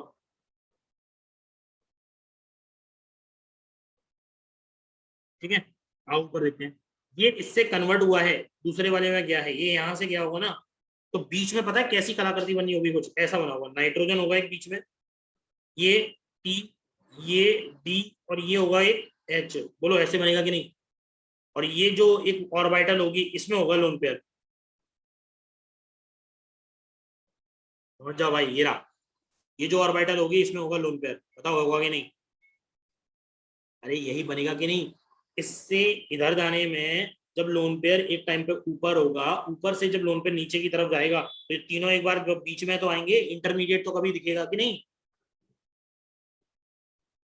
है कि नहीं? जब ऊपर से नीचे आएगा, नीचे से तीनों बॉन्ड ऊपर की तरफ जाने के तैयार होगा, तो एक बार ऐसा तो होगा ना बीच के प्लेन में आएंगे। अबे हाँ या ना, कुछ तो बोलोगे कि नहीं? यस और नो? जब ये ऊपर की तरफ आएंगे तो कहीं ना कहीं बीच में एक बार तो ऐसा होगा कि तीनों इस तरफ आ जाएंगे बीच में, फिर तभी तो ऊपर जाएंगे। तो इस टाइम पे इसका हाइब्रिडाइजेशन क्या होगा बताना? इस टाइम पे इसका हाइब्रिडाइजेशन क्या दिख रहा है तुम्हें? हाइब्रिडाइजेशन क्या है? sp2, बिल्कुल। इसका हाइब्रिडाइजेशन क्या है? sp2। ज्योमेट्री क्या दिख रही है? Trigonal planar.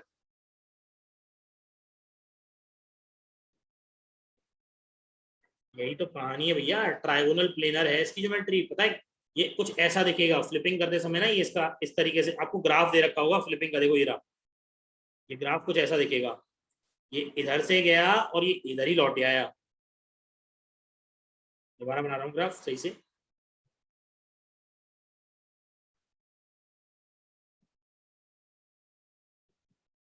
स्टार्ट हुआ एक पॉइंट से और फिर थोड़ा ऊपर गया, फिर एनर्जी लेके नीचे फिर से वहीं के वहीं आ गया, उसी पॉइंट पर आ गया। मतलब यहाँ पर इसका हाइब्रिडाइजेशन sp3 था, यहाँ पर इसका हाइब्रिडाइजेशन sp3 है, ये एनर्जी है, एनर्जी में चेंज नहीं हुआ बहुत कुछ, रिएक्शन रिएक्टेंट और प्रोडक्ट की एनर्जी एग्जैक्टली सेम है, कोई फर्क नहीं पड़ा, लेकिन जो इंटरमीडिएट का हाइब्रिडाइजेशन है दैट इज sp2,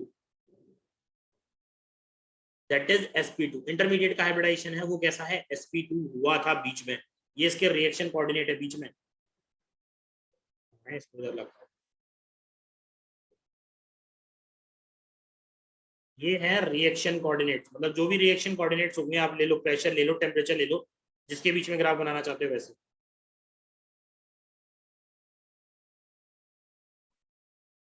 ये कुछ इस तरीके से दिखेगा, समझ में आ गया बेटा? पहले ये बताओ, ये पार्ट समझ में आ गया कि ये फ्लिपिंग हो रही है लोन पेयर की, फिर बताता हूँ कि ये फ्लिपिंग की वजह से क्या चीजें चेंजेस हुई हैं। बोलो भाई, क्लियर है? ये लोन पेयर अकेला नाइट्रोजन दिखेगा तो उसकी फ्लिपिंग होती हुई दिखेगी, मतलब वो ऊपर नीचे घूमता हुआ दिखेगा ही दिखेगा, दिखता नहीं है लेकिन हमें मानना पड़ता है, ठीक है? अरे सही है कि नहीं, समझाओ भाई, बताओ, फ्लिपिंग समझ में आई यहाँ तक? रीजन बताता हूँ कि इसका इफेक्ट क्या क्या होगा, ठीक है? अब देखो इसका इफेक्ट देख लेते हैं, इफेक्ट क्या हुआ इस पे, इससे इफेक्ट क्या हुआ। एक बात बताओ, अगर लोन पेयर एक जगह स्थिर नहीं, मतलब कि एक तरफ रखा नहीं हुआ है, तो फ्लिपिंग होने से उसकी बेसिसिटी क्या होगी बताना, कम होगी या बढ़ जाएगी? सोचो।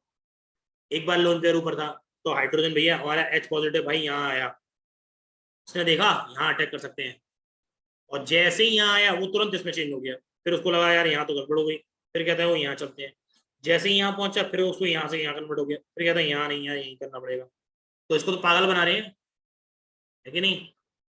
इसको पागल बना रहे हैं, तो इसकी मतलब इसकी बेसिसिटी क्या कर रही है, फ्लिपिंग की वजह से डिक्रीज कर रही है, ये H पॉजिटिव को देना ही नहीं चाहता जल्दी, तो फ्लिपिंग की वजह से बेसिसिटी क्या कर सकती है, डिक्रीज कर सकती है, तो फ्लिपिंग होगी तो बेसिसिटी डिक्रीज।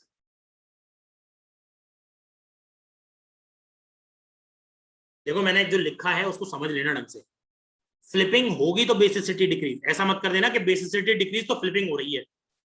फ्लिपिंग एक बहुत छोटा सा केस है, छोटा सा केस है, बहुत कम ही यूज होता है, जरूरी नहीं है कि हर एक में यूज होता है, कभी बहुत ही रेयरली यूज करते हैं इसको, जब कुछ भी नहीं बचता है ना तब हम फ्लिपिंग यूज करते हैं, एक तरीके से मान लो जब कोई भी ऑप्शन नहीं बचता है ना कंपेयर करने का, तब हम फ्लिपिंग पर आते हैं, फ्लिपिंग बहुत बाद में करते हैं। Flipping is also inversely proportional to bulky nature of group,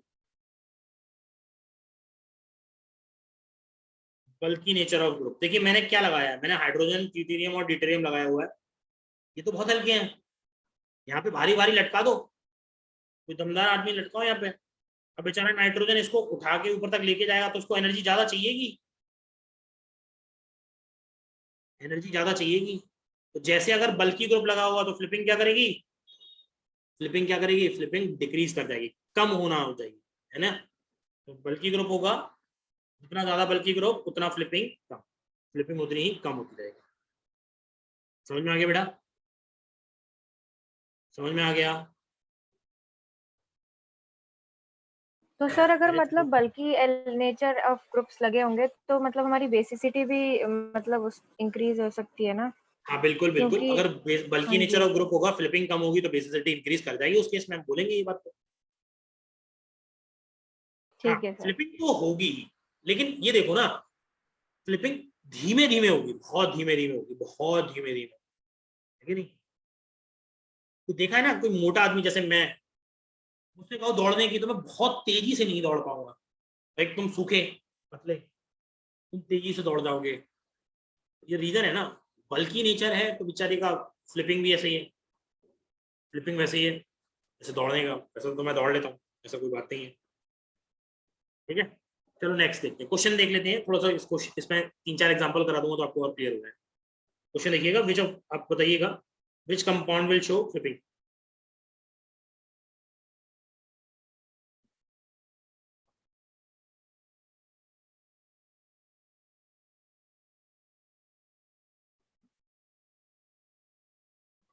Which compound will show flipping?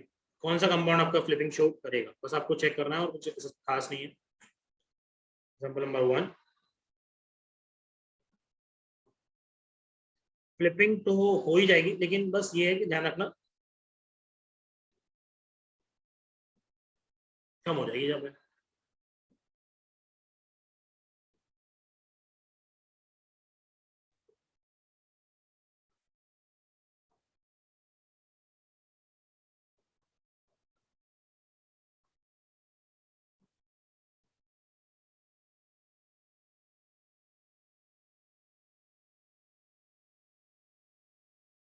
हाँ भाई बताओ, पहला, दूसरा,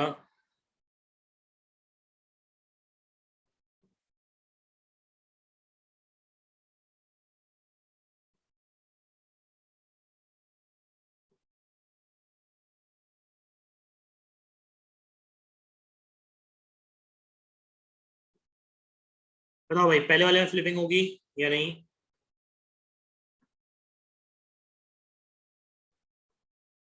पहले वाले में फ्लिपिंग होगी या नहीं?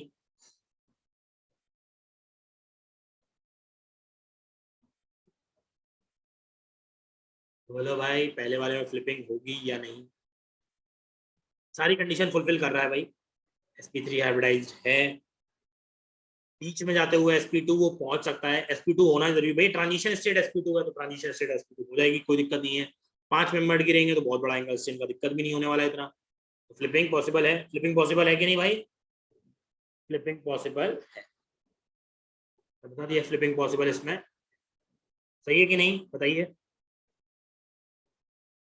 इसमें फ्लिपिंग पॉसिबल है कि नहीं? अरे कोई हाँ ना कुछ तो बोलोगे कि नहीं, एग्जाम्पल नोट करने में लगे हुए हो, लेकिन पहला एग्जाम्पल करा दिया वो नहीं सुनेंगे, सही है ना? फ्लिपिंग पॉसिबल है, सिंगल स्ट्रिंग का कोई रीजन नहीं है, ठीक है। फोर्थ वाले में बताओ तुम लोग, फोर्थ वाले में फ्लिपिंग पॉसिबल है या नहीं?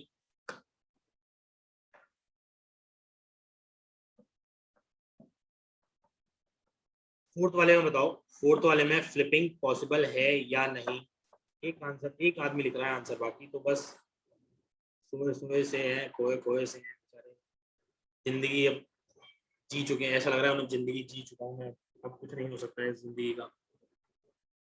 फोर्थ वाले में फ्लिपिंग हो जाएगी, क्या दिक्कत है बेचारे को, लोन पेयर है ही है, 3 बॉन्ड लगे हुए हैं, ट्रांजिशन स्टेट को क्रॉस करके पहुंच जाएगा, ऐसे ऐसे बन जाएगा, लोड नहीं है उसको, फ्लिपिंग हो जाएगी।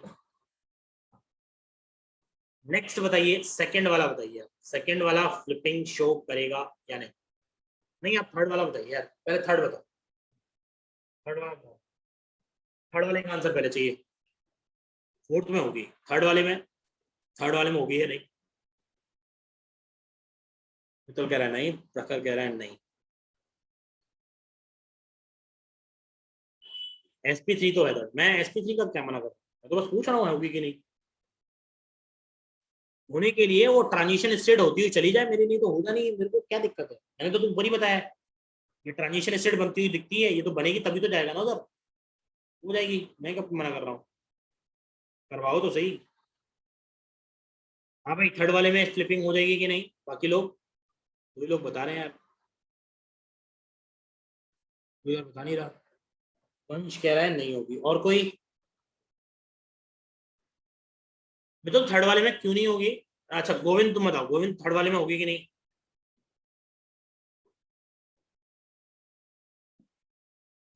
सही है मिथुन, वेरी गुड, तुम्हारा आंसर भी सही है। गोविंद तुम बताओ जल्दी से, क्यों नहीं होगी? अनम्यूट करो फटाफट से बोलो।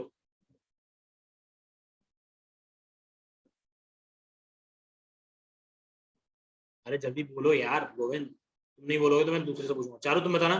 सर इसमें सर ज्यादा मेंबर की रिंग हो जाएगी तो अनस्टेबिलिटी हो जाएगी ना फिर। कौन सा? थर्ड वाली में सर थर्ड वाले में क्या हो जाएगा? ज्यादा मेंबर की रिंग हो जाएगी तो एंगल स्ट्रेन नहीं हो जाएगा। ज्यादा मेंबर की रिंग होने से एंगल स्ट्रेन ना भाई, ज्यादा मेंबर की रिंग कैसे बढ़ सकती है, रिंग तो उतने ही मेंबर की रहेगी। 6 से ज्यादा की हो जाएगी ना। 6 की तो है, और 6 से ज्यादा की होगी भी नहीं कभी, 6 की रहेगी वो तो हमेशा। प्रखर कौन सा एंगल स्ट्रेन आएगा थर्ड वाले में, थोड़ा सा और रियलाइज कराओ। वंश तुम्हारा आंसर सही है वैसे, तुमने तो सही बता दिया, बोल दिया। बोलो जल्दी, बोलो बोलो बोलो, क्या एंगल स्ट्रेन क्या है? सर जब वो sp2 में कन्वर्ट होगा तो वो 120 डिग्री पे आ नहीं पाएंगे सारे के सारे। क्यों नहीं आ पाएंगे? मैथ देख के लग रहा है सर मुझे तो। ऐसी देख के लग रहा है, वाह। तो कब आ पाएंगे? ऐसा कब तुम्हें देख के लगेगा कि वो आ जाएंगे? कभी नहीं आ पाएंगे। अरे यार, थर्ड वाले में ये फ्लिपिंग नहीं होगी जस्ट बिकॉज कि ब्रेड्स रूल फॉलो नहीं कर पाएगा। फ्लिपिंग कराते समय sp3 से sp2 में जाएगा हाइब्रिडाइजेशन, और sp2 पॉसिबल नहीं है ब्रिज हेड पोजीशन पर।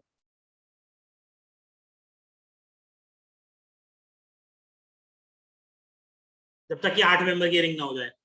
8 मेंबर की रिंग हो जाएगी तो फिर करा लेना आराम से। 8 मेंबर की रिंग नहीं होगी तो फिर वो sp2 में जाएगा नहीं, तो इसमें फ्लिपिंग नहीं होगी। सेकंड वाले में भी फ्लिपिंग नहीं होगी। देखो सेकंड वाला एग्जांपल तो एक अलग एग्जांपल है, थर्ड वाला तुम्हें दिमाग में लगाना है। सेकंड वाला तो याद करने की भी जरूरत नहीं है, मैं तो ये कहता हूँ, पर होगी नहीं। क्यों? क्योंकि इसका बॉन्ड एंगल अभी कितना है, 109 है, sp3 है, और यहाँ बॉन्ड एंगल मिल कितना रहा है उसको, 100, वैसे ही 60 मिल रहा है, वैसे ही 60 है। और चाहिए कितना था उसको, 109। चाहिए कितना उसको, 109। और तुम लेके कितना जाना चाहते हो उसको, 120 पे। तुम कहो आओ बेटा, हम तो बल्ले बल्ले करेंगे। sp3 पर 109 होता है, sp2 पे 120 हो जाएगा, और एक्चुअल में बॉन्ड एंगल अभी बेचारे की मौत है। मौत में भी तुम पहले से मौत दे चुके हो उसको, 109 से 60 पहले ही कर चुके हो। तुम चाहते हो कि मैं 120 चाहूंगा और 60, मतलब डेविएशन एंगल स्ट्रेन बढ़ेगा बहुत ज्यादा। पॉसिबल नहीं है कि ये तुम्हारी रूम टेम्परेचर पर हो जाए, एंगल स्ट्रेन बहुत ज्यादा हो जाएगा, तो ये रूम टेम्परेचर पर पॉसिबल नहीं है, तो इस वाले में भी फ्लिपिंग नहीं होगी। क्लियर हो गया? चलो मैं तुम्हें थोड़ा सा और बेसिसिटी का आइडिया भी देता हूँ। थर्ड और फोर्थ में विच one is more basic? Third और फोर्थ में विच वन इज मोर बेसिक?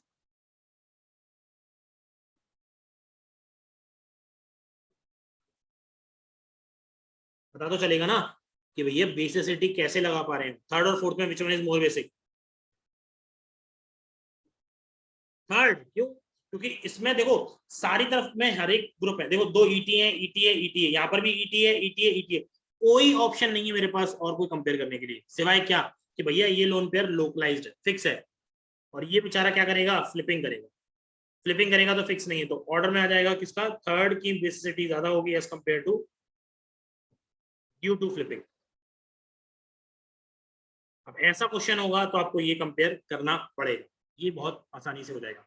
ठीक है, देखिए बेटा, ये आपके बेसिक स्ट्रेंथ के काफी सारे पॉइंट्स कवर हो गए, लेकिन अभी भी और आगे ही है, अभी और भी है। नोट लिखवाता हूँ क्योंकि मेंस और एडवांस में आता है काफी। नोट लिखिए।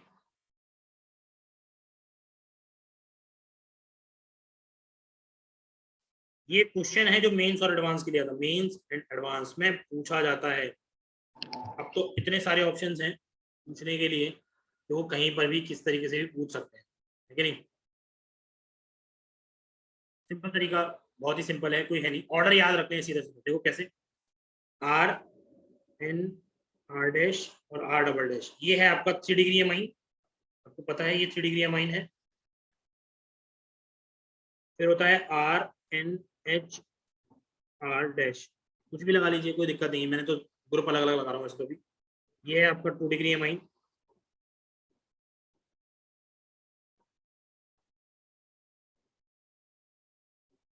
फिर होता है आर एन एच टू, ये होता है आपका 1 डिग्री माइन। फिर लास्ट में आता है NH3। आपको पता है इन R की वजह से कौन सा इफेक्ट लगेगा, प्लस आई इफेक्ट लगेगा। सिंपल सी बात है, प्लस आई इफेक्ट लगेगा, है कि नहीं यार, प्लस आई इफेक्ट लगेगा। तो अगर मैं बात करूं गैसियस फेज में, इन गैसियस फेज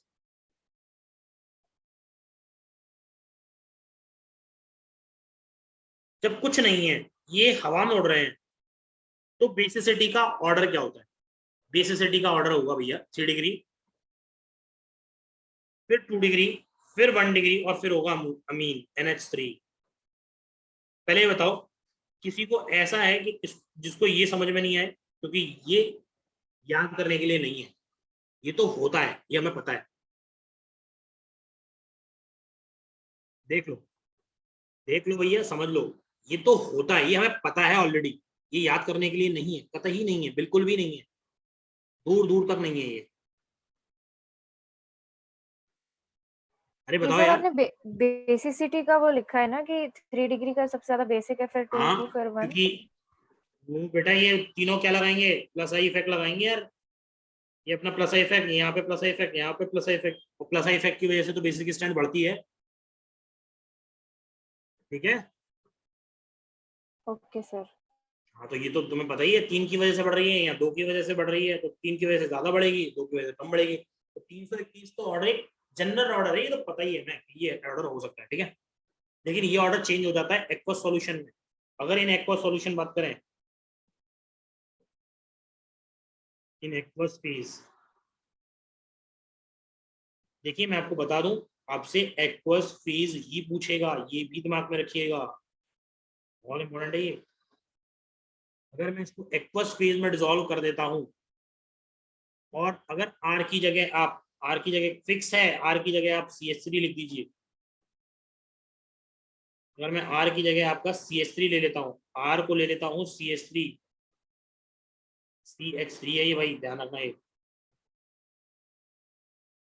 आर की जगह CH3 ले लिया, तो 3 को उठा के पीछे कर दो, ऑर्डर आता है 2 डिग्री सबसे ज्यादा, फिर 1 डिग्री, और फिर 3 डिग्री, और सबसे लास्ट में ammonia.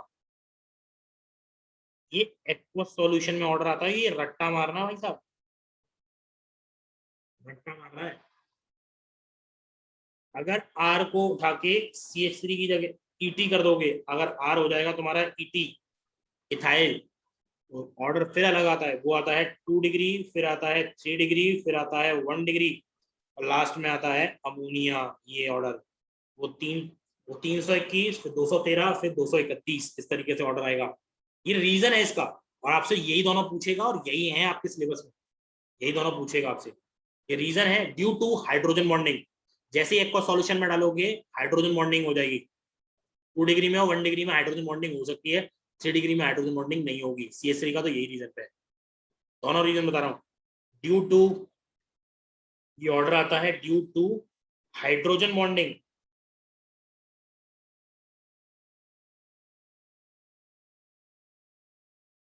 Due to hydrogen bonding and steric effect of group, steric hindrance of group and inductive, and due to inductive effect। तीनों का कंबाइंड इफेक्ट करके ही आता है। आपसे ऑप्शन में पूछ सकता है कि ये ऑर्डर आ रहा है, मतलब कि मैंने एक्वा सॉल्यूशन में डाला CH3 को, ये ऑर्डर आ रहा है due to hydrogen bonding and inductive effect. ये ऑप्शन दे रखे होंगे आपको, सीधा सीधा आपको सीधे सीधे ऑप्शंस लगाने होंगे वहां पे, समझ लीजिए। ठीक है, मैं याद करा देता हूँ। सिंपल जो ऑर्डर है, बस याद कराने का तरीका बता देता हूँ कैसे है। अपन मेरे को जैसे याद है, सिंपल ऑर्डर है वो क्या है, 321 है, तो मैं 3 को घुमाऊंगा बार बार। CH3 लगाया तो 3 पीछे आ गया, तो 213 हो गया। फिर CH3 की जगह 80 लगाया तो 3 बीच में आ गया, 231 हो जाएगा उस टाइम पे। 213 हो गया, 231 हो गया, मतलब 3 ही घूम रहा है और कुछ नहीं घूम रहा है। पहले मैंने 3 2 1 देखा, 3 को उठा के पीछे लेके गया, 3 को उठा के बीच में लेके गया, 3 को उठा के आगे रखा, तो वो यही है। समझ में आ गया? ये ऑर्डर याद पता रहता है, ये तो ऑर्डर निकाल सकते हैं। ये ऑर्डर याद करने का तरीका मैं बता दिया हूँ। CH3 रखोगे 3 पीछे, CH3 रखोगे, ET रखोगे तो 3 बीच में आ जाएगा। क्लियर है सब लोगों को? क्लियर है? हाँ भाई, पॉइंट क्लियर है? Yes sir. देखो अभी भी बोल रहा हूँ, ये बेसिसिटी का ही कॉन्सेप्ट है, ये सब बेसिसिटी में ही चल रहा है। ठीक है, अभी 2 कॉन्सेप्ट और हैं बेसिसिटी के कंपैरिजन में, मतलब 2 पेज के तो हैं वो, करीबन 2-3 पेज के बैठेंगे, वो भी ये नहीं अगली क्लास में बताऊंगा उसको। नेक्स्ट हेडिंग डाल सकते हो आप, स्टीयरिक इनहिबिशन ऑफ रेजोनेंस। जो पॉइंट है that is called steric inhibition of resonance. पढ़ा होगा ये तुमने?